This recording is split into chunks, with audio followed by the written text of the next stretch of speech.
What's up guys, welcome to Munchkins Gaming, where we take your gaming to the next level. This is Munchkins logging in to bring you another Dissidia Final Fantasy Opera Omnia video.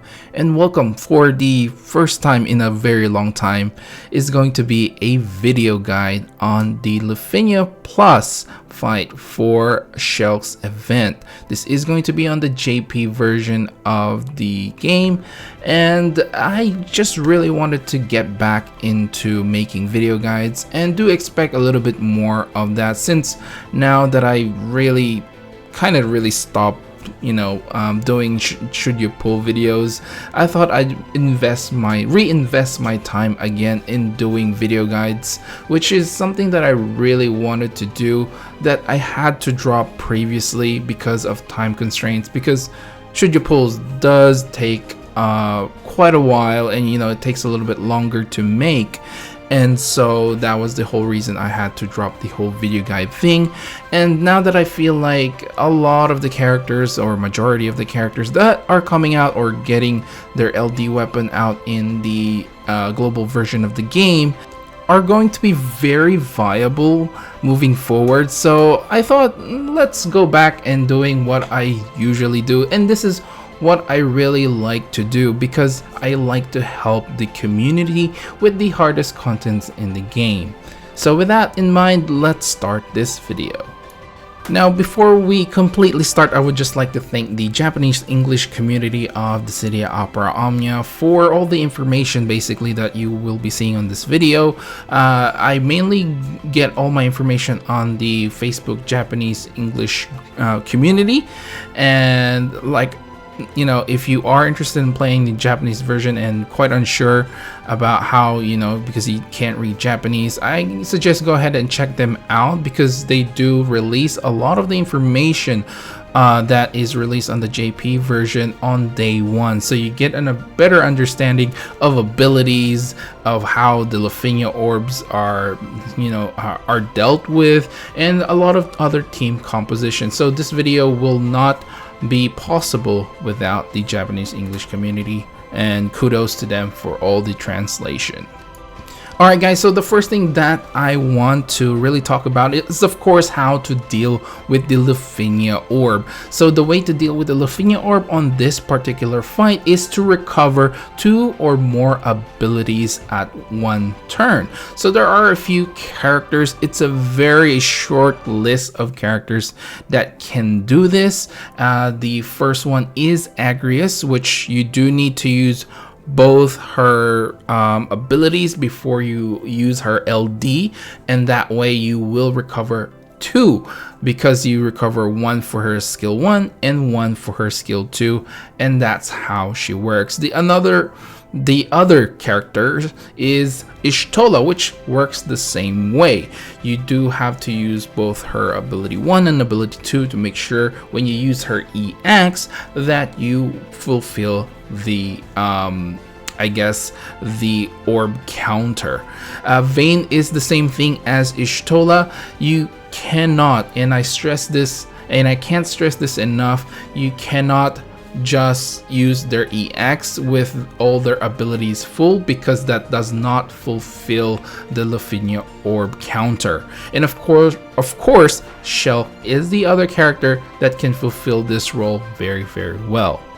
Now, there are some notable characters mentioning here as well. These characters cannot consistently do the recover of their abilities. They can do it once, and that is because of their C65 passives, which basically gives them a recover for all their abilities. So these characters can in certain way fulfill the Lufenia orb. So like Galuf, Quistis, Harciela just came to mind, because we recently just got her LD in the global version, and her C65 can recover those abilities. So characters like that, and I do believe like Squall as well, can fulfill the Lufenia orb at least once. So you have that opportunity to actually you know, for them to actually use their C65 abilities. If you're kind of like in a tough spot, and it's their turn, you can use their ability to C65 ability and recover those abilities and fulfill the Lufenia orbs.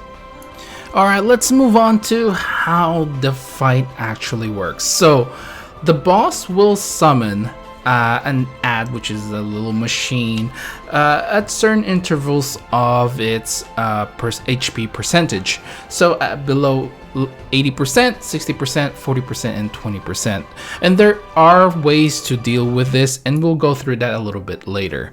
Under normal circumstances, you cannot hit the boss as long as that particular ad is alive.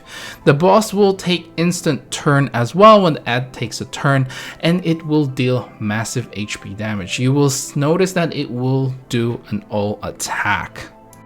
Alright guys, so let's talk about how you're gonna deal with all this stuff. First things first is Confuse Debuff.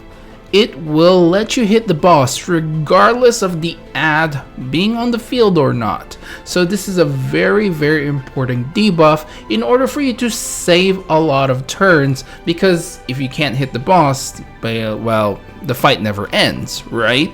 So the best way to deal with this is to actually have a little bit of splash damage, but the Confuse debuff is very, very important.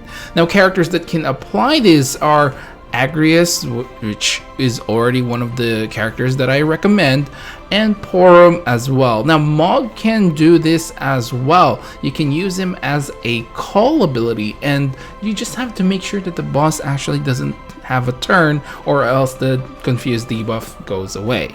Now Paralysis is also another good way to deal with the boss, and it's basically just to try it from attacking you. So it's not as good as the Confused debuff, but it definitely helps. Alright guys, now let's move on to the characters that I would highly suggest bringing for this particular fight. Now, we'll be going through like party composition later on, but as for now, these are the characters that I would highly recommend building your team around. So, Vayne, Agrius, Bart, Porum, Cloud of Darkness, Shelke, Sid Reigns. You got Quistis here as well for further delay, and then you've got Ishtala, Kate Sith, Setzer, and of course Vaughn. Now as for call characters, now these are going to be a very important part of Lufenia and Lufenia Plus moving forward. Of course, I guess if you've been a JP player for a while, you know how important call characters are, but if you're from the global version and just starting out, call characters are very, very important in order for you to deal a decent amount of damage without using Setzer. So Porum, Sid Reigns, Mog, Gabranth, Jack, Kurosame, Hope, Warrior of Light, and Faris are some of the characters that you might want to consider putting in your call tab. Of course, these are not the only characters that are very helpful. There are certainly other characters as well, but these are just examples of the characters that you might want to consider bringing as your call characters. Now, as for party composition examples, the one, of course, I have here is the one that you are seeing in the video, which is going to be Vayne, Agrius, Shelke, with a call team of Jack, Gabranth, and Kurosame. The support I did bring was Cloud of Darkness and the summon Odin. The reason for Odin was to reduce the defense of the enemies further, and if it does deal me some damage, I do have the backup of having my attack go up as well. Nothing in particular. I could probably have brought Ramu for the extra paralysis.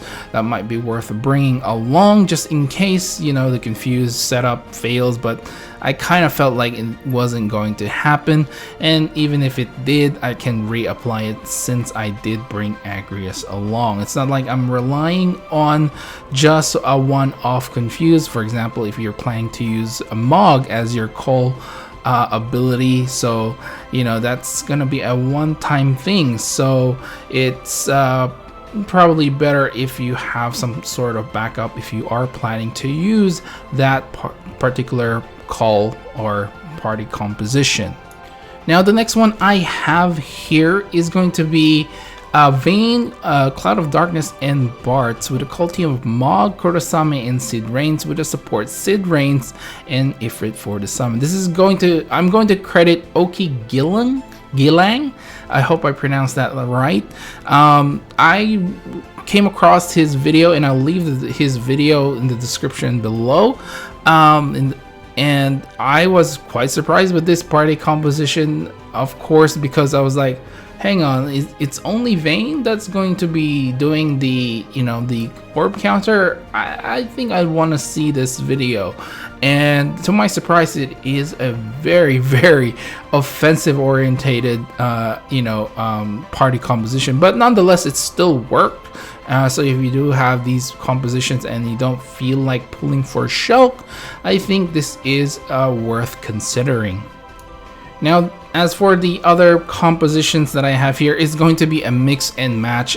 You will probably see a lot of screenshot of these kinds of teams, so I can't really give one credit to one person, and since there's no videos and it's sort of these came across my head as well, it could work. So I can't really give credit to something that a lot of people use.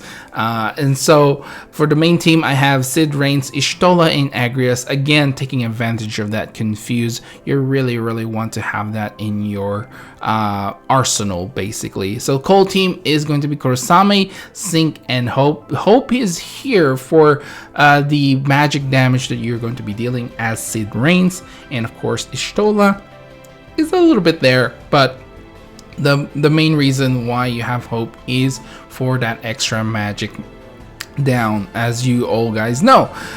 For support, you have Sid Reigns once again, and the summon is you're going to take advantage of those launch damage is of course Pandemonium. Now the last one I have here is going to be Param, Vayne, and Sid Reigns once again, with a cult team of Gabrant, Sephiroth, and Jack. Sephiroth is not a bad call ability.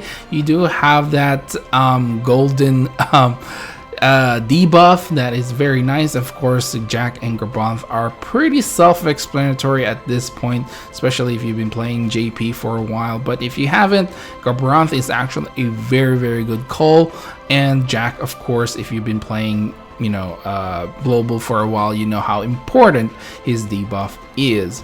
The support is going to be Sid Reigns, and summon again for Pandemonium, since you are going to be using Sid as your main damage dealer for this one. And of course Vayne is nothing to scoff at as well. Alright guys, I think this is a good time or a good spot to end this video, but before I do end the video, I would like to again thank the English-Japanese community of the Dissidia Opera Anya for all their help, and specifically the Facebook group. They have been really great source of information. They once again release a lot of the information on day one. Someone posts there, and I can't really thank enough how helpful they have been. And also I would like to thank you guys for all the support, for waiting for me to try and get back to the groove of things. Unfortunately, things aren't going to be back to normal just quite yet. This may be my first video guide in a long time, but I do plan to release it more often. But the thing is, like I said on my previous videos, I do have night shift coming up once again, and I'll be on night shift for the 2 weeks, and it's gonna be slowing down the release of videos if I have to say anything about that. But hopefully after those 2 weeks, maybe even 3 weeks, since I do need time to recover and I will still have to work, I can get back to the groove of things and releasing in a much more normal pace. I can't say that it's going to be day one releases, because I don't think that's gonna happen anytime soon, with just the way work has been pretty crazy. It's definitely hard for me to release videos on day one, especially if certain fights are very hard or difficult. But I will try my best to get them out as soon as possible. And yeah, I think that's all I really have to say. I guess the one last thing is, if you guys are interested in just the actual run itself, I can release a separate video, just basically you watch my entire run without the screen going small or anything like that. It will be uninterrupted. Let me know down in the comments below if you are just interested in those types of videos, and I will gladly just upload my entire fight. I will have to change a few things on my settings, but I think it is pretty doable. So let me know down in the comments below. Anyway guys, that's it for this video. Remember to click like and subscribe if you haven't already, because it does help the channel, and I would really appreciate it if you share this video as well, because that also helps the channel, and it would help some of maybe your friends or something that doesn't know how the fight works, and you just want a concise video about the fight itself. Share this video to them and be helpful to the community. I would really appreciate it. You can always follow me on Facebook and on Twitter at Munchkins Gaming. This is Munchkins logging off. Thank you very much for watching, and I'll see you guys in the next level.